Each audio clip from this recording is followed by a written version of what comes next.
আমাদের জন্য গুরুত্বপূর্ণ, কারণ বায়োসেফটি গাইডলাইন গুলো যদি ফলো না করতে পারে তাহলে এনভায়রনমেন্ট এফেক্টেড হতে পারে। বিশেষ করে বায়োটেকনোলজি ইনক্রিজিং রোল প্লে করতেছে আমাদের দৈনন্দিন জীবনে। ফুড টেকনোলজিতে ব্যবহার করতেছে আমরা, বায়োলজিক্যাল কন্ট্রোল অর্থাৎ বিভিন্ন ধরনের পেস্ট ডিজিজ কন্ট্রোলের জন্য বায়োটেকনোলজি আমরা ব্যবহার করতেছি। এবং ডিএনএ টেকনোলজি আমাদের সামনে আসছে, জেনেটিক ইঞ্জিনিয়ারিং, জিএমও ক্রপস ইত্যাদি ইত্যাদি আমাদের সামনে আছে। তো এগুলো সব কিন্তু pose risk to humanity and environment. সেই জন্য আমরা যারা এনভায়রনমেন্ট নিয়ে পড়াশোনা করবো তাদের বায়োটেকনোলজি বায়োটেকনোলজিতে যদি ব্যবহার করতে হয় সেক্ষেত্রে আমাদের বায়োসেফটি প্রোটোকল গুলো বুঝতে হবে। এবং এটা লিগাল অব্লিগেশন আছে, আমরা কনভেনশন বা সিবিডি দেশ সাইন করছে, বাংলাদেশ রেটিফাই করছে, এবং কার্টাগেনা প্রোটোকল, এই দুটো প্রোটোকলেও আমাদের বাধ্যবাধকতা তৈরি হয়ে গেছে। এই দুইটা প্রোটোকলের অংশীদার হিসেবে বায়োসেফটি গাইডলাইন তৈরি করা আমাদের জন্য একটা অব্লিগেটরি হয়ে গেছে। তোমরা গত কয়েকদিন ধরে নিউজে দেখতেছো পিটি বেগুন, পিটি বেগুন এবং আরেকটা কি যেন জিএমও ক্রপ, সেগুলো মিনিস্ট্রি থেকে এখনো অনুমোদন পাওয়া যায় নাই। আমাদের এগ্রিকালচার রিসার্চ ইনস্টিটিউট এগুলো করছে পিটি বেগুন আর একটা কি ক্রপ, দুটাই জেনেটিক্যালি ইঞ্জিনিয়ারিং এর মাধ্যমে পাওয়া গেছে। সেগুলো যদি এখন উন্মুক্ত করে দেয়, সেগুলো যদি অনুমোদন দিয়ে দেয়, তাহলে মানুষ চাষ করবে এবং এই ক্রপ গুলো ছড়ায় যাবে। এবং ওদের যে ন্যাচারাল যে ক্রপস, সেগুলো সেগুলো কিন্তু নষ্ট করে দিতে পারে, সেগুলোর সাথে ক্রস ব্রিডিং করে আমাদের ন্যাচারাল যে জিন পুল সেটাকে নষ্ট করে দিতে পারে। কাজে এখানে বায়োসেফটি গাইডলাইন মেনটেন করাটা খুবই জরুরি। ও আরেকটা রাইসের কথা বলছিলাম, পিটি বেগুন, ও আরেকটা কি যেন রাইস, জেনেটিকলি মডিফাইড রাইস, এই দুটা নিয়ে কিন্তু তোড়জোড় চলছে। যারা এগুলোর উদ্যোক্তা, ব্যবসায়ীরা প্রেশার দিচ্ছে যেন এই ক্রপস গুলোকে, এই ভ্যারাইটি গুলোকে উন্মুক্ত করে দেওয়া হয়। কার্টাগেনা প্রোটোকল যেটা, সেটা সেটা কিন্তু পুরোটাই বায়োসেফটির উপরে এবং বায়োলজিক্যাল ডাইভার্সিটি বায়োসেফটি উপলক্ষে এটা করা হয়েছে কার্টাগেনা থেকে। আমাদের দেশে 1999-এ এটা প্রথম ফর্মুলেশন করা হয়, তাই না? কেন করা হয়েছে? বায়োডাইভার্সিটি, বায়োলজিক্যাল ডাইভার্সিটি, যে কনভেনশন বায়োলজিক্যাল ডাইভার্সিটি, সেটা যেহেতু আমরা সই করছি, সেই জন্য আমরা করছি। তবে কার্টাগেনা প্রোটোকলে আমরা সই করেছি 2004 সালে,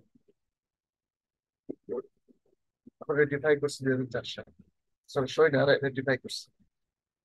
প্রথম দফায় আমরা সিগনেচার করি, সিগনেটরি হই, তারপরে রেটিফাই। আর রেটিফাই মানে এটাকে অনুসমর্থন দেওয়া, এটাকে লিগ্যাল ফ্রেমওয়ার্কের মধ্যে নিয়ে আসা, বাংলাদেশের কনটেক্সটে সেটাকে স্বীকার, মানে এটাকে কার্যকর করা।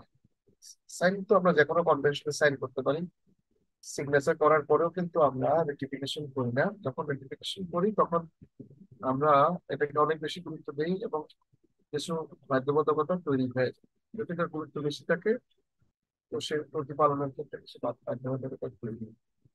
তো কাটাকাটা প্রোটোকল আমরা রেটিফাই করছি, সিবিডি যেরকম রেটিফাই করছি এটা রেটিফাই করছি। কাজেই বায়োসেফটি প্রোটোকলটা আমাদের জন্য খুবই জরুরি। কি কি অ্যাক্টিভিটিস এই গাইডলাইনের মধ্যে থাকবে? রিসার্চ, ডেভেলপমেন্ট, কমার্শিয়ালাইজেশন, প্রমোশন, তাই না?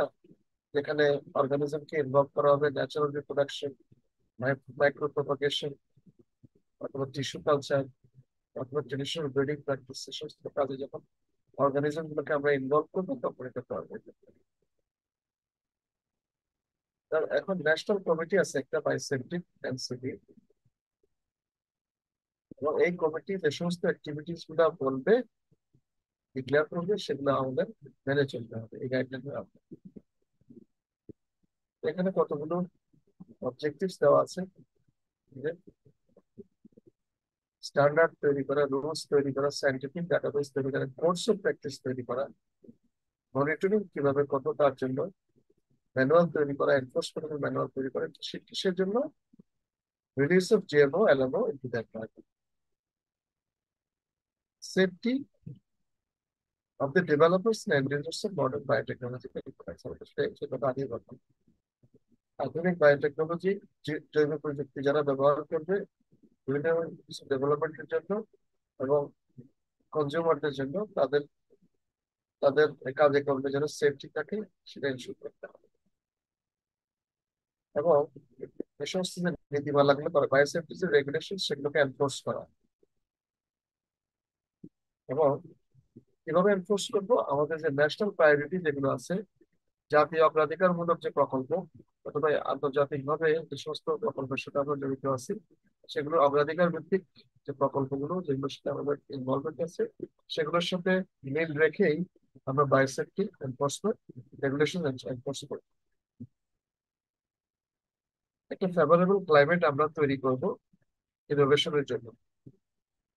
সাস্টেনেবল বায়োটেকনোলজি প্রোডাকশন প্রসেস তৈরি করার ক্ষেত্রে একটা ফেভারেবল এনভায়রনমেন্ট তৈরি করবে।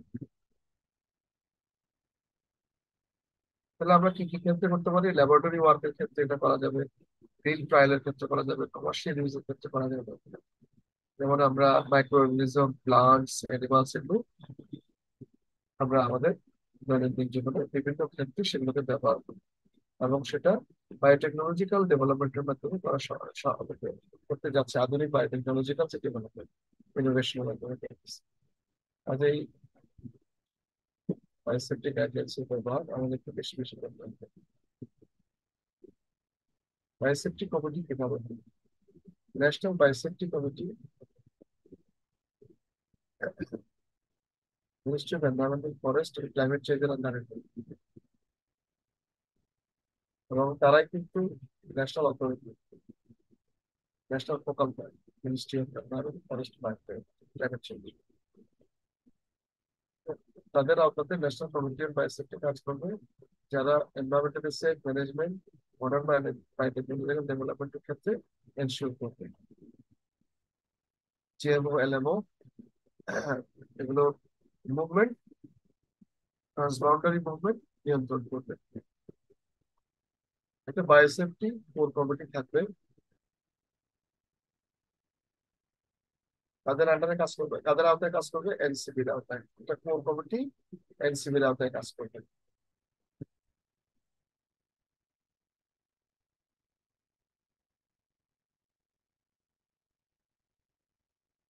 এবং এর মানে আরো নিচের দিকে ইনস্টিটিউশন বায়োসেফটি কমিটি কাজ করবে। বিভিন্ন বড় বড় ইনস্টিটিউট, ইউনিভার্সিটিতে থাকতে পারে, মেডিকেল কলেজে থাকতে পারে, ফিল্ড লেভেল বায়োসেফটি কমিটি থাকবে, এবং ডেজিগনেটেড বায়োসেফটি অফিসার থাকবে। যে কোনো রিসার্চ এস্টাবলিশমেন্টে বায়োসেফটি রিসার্চ অফিসার নিয়োগ দিতে হবে এই আইন, এই রেগুলেশনের আওতায়।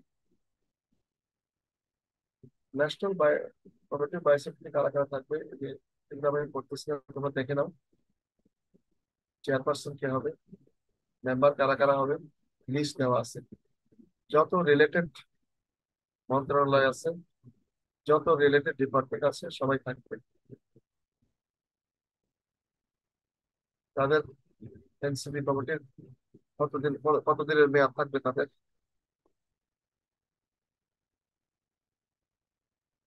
কিভাবে তারা মিটিং করবে, এগুলো পড়তে হবে কিছু কথা, কিছু কথা, কিভাবে তারা সিদ্ধান্ত নেবে, কোথায় মেম্বার রাখবে। ওরা পূর্ণ হবে 1/3 হলে, সিদ্ধান্ত নিতে গেলে 2/3 লাগবে।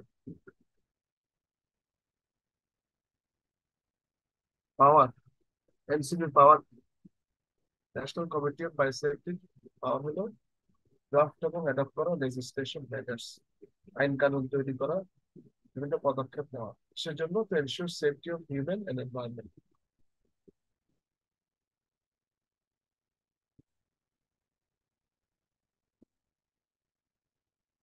Function. formulate, review, update, amend national policy guidelines. All existing bilateral multilateral projects. দ্বিপাক্ষিক এবং বহুপাক্ষিক যে প্রজেক্টগুলো যেগুলো আমাদের সাথে আছে ইন্টারন্যাশনাল, যেমন রূপপুর পারমাণবিক প্রকল্প ফর এক্সাম্পল, তাই না? অথবা কোভিড টেস্টিং ল্যাবরেটরি, এগুলো ইউনিভার্সিটি রিসার্চ অর্গানাইজেশন যেখানে বায়োটেকনোলজিক্যাল রিসার্চ হয়, রিস্ক মিনিমাইজেশনের জন্য কাজ করবে, বিশেষ করে জিএমও এবং এলএমও হ্যান্ডলিং এর ক্ষেত্রে পারমিশন নিতে হবে। জিএমও এলএমও নিয়ে কাজ করতে হলে ক্লিয়ারেন্স নিতে হবে, পারমিশন নিতে হবে মন্ত্রণালয় থেকে। এনসিবি, ন্যাশনাল কমিটি বায়োসেফটি, তারা এক্সামিন করবে, দরখাস্ত দেবে, পরীক্ষা নিরীক্ষা করবে। ইউনিভার্সিটি, ডিপার্টমেন্ট, ডিভিশন অথবা রিসার্চ ইনস্টিটিউটে দরখাস্ত করবে বায়োটেকনোলজি রিসার্চ করার জন্য, এবং ইএফ এর কাছে এনসিবি সেগুলো পরীক্ষা নিরীক্ষা করে দেখবে।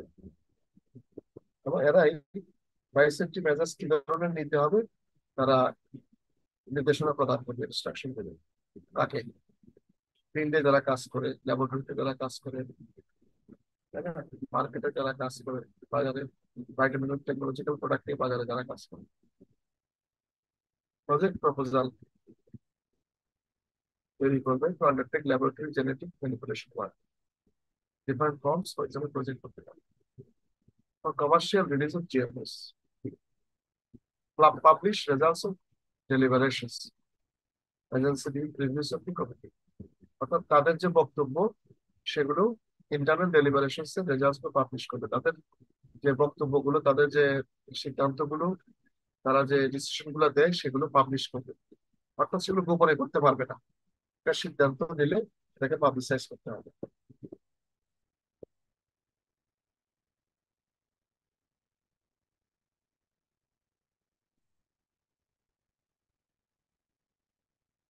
আরো অনেকগুলো কাজ আছে,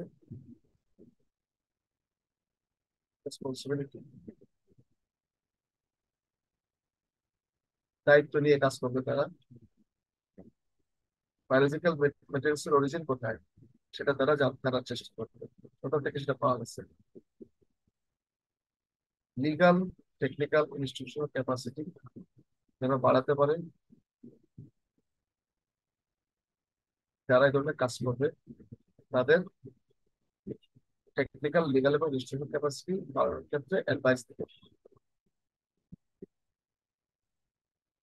institutional biosafety committee, field biosafety কমিটিকে অ্যাসিস্ট্যান্স দিবে যাতে করে তারা রিস্ক এবং সেফটি মেজার্স নিয়ে আহ, সন্তুষ্ট থাকে, বা রিস্ক এবং সেফটি মেজার্স সহকারে কাজ করে থাকে, বায়োটেকনোলজিক্যাল কাজগুলো করবে।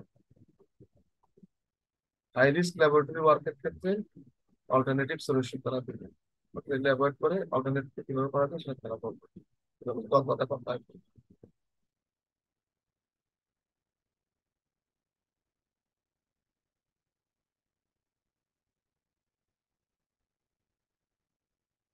অন্যান্য ন্যাশনাল বডির সাথে তারা কনসাল্ট করবে, অন্যান্য ইনস্টিটিউটের সাথে কনসাল্ট করবে, যাতে করে মানুষের নিরাপত্তা, পরিবেশের নিরাপত্তা বিঘ্নিত না হয়। শুধু নিজেদের মধ্যেই আলাপ আলোচনা বা সিদ্ধান্ত গ্রহণ প্রক্রিয়া সীমাবদ্ধ রাখবে তারা, অন্যান্য ন্যাশনাল বডি যেগুলো আছে তাদের সাথে তারা যোগাযোগ রক্ষা করবে। অন্যান্য ন্যাশনাল অথরিটি কর্তৃপক্ষ যারা আছে, যারা লাইভ অর্গানিজম নিয়ে ডিল করে, তাই না, তাদের সাথে তারা কোঅপারেট করবে, কনসালটেশনও করবে, কোঅপারেশনও করবে। কোর কমিটিতে কারা কারা থাকবে? ডিপার্টমেন্ট অফ এনভায়রনমেন্টের director general convenor, core committee.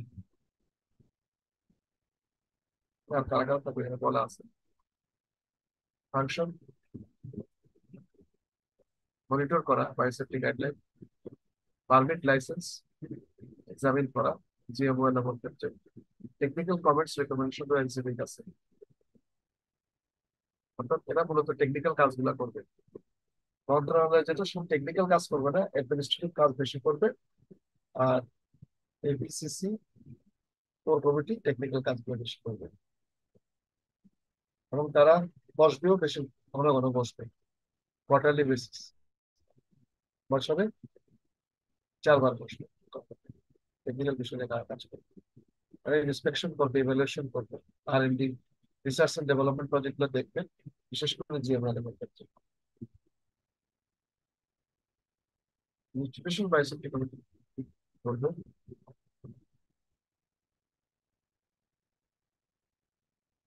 তারা আরো নিচের লেভেলে কাজ করবে, ইনস্টিটিউশন লেভেলে কাজ করবে, এবং যেখানে যাদের যথেষ্ট অভিজ্ঞতা আছে তারাই কমিটিতে কাজ করবে, বা সেফটি নিয়ে যারা কাজ করছে তাদের মধ্যে থেকে একজন চেয়ারপারসন নিয়োগ করা হবে ইনস্টিটিউশন লেভেলে। যেমন আমাদের চট্টগ্রাম বিশ্ববিদ্যালয় কিন্তু আছে, আমাদের চট্টগ্রাম বিশ্ববিদ্যালয় ভাইস সেফটি কমিটি কিন্তু আছে, তারা বিভিন্ন ন্যাশনাল লেভেলে যে মিটিং গুলো হয় সেটা হবে। আমাদের জেনেটিক ইঞ্জিনিয়ারিং এবং বায়োটেকনোলজি ডিসিপ্লিনের শিক্ষকরা এই কমিটিতে আছে।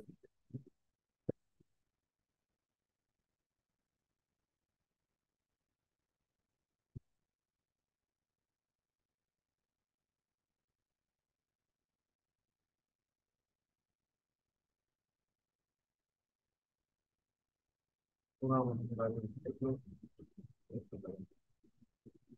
ডিসিপ্লিন লেভেলে বাই সেফটি কমিটি যারা থাকবে সেখানে তারা এনসিবির মাধ্যমে নিয়োগ হবে, national committee of bio safety মন্ত্রণালয়ের মাধ্যমে নিয়োগ হবে, chief scientist from relevant institutions field level bio safety কমিটিতে কাজ করবে।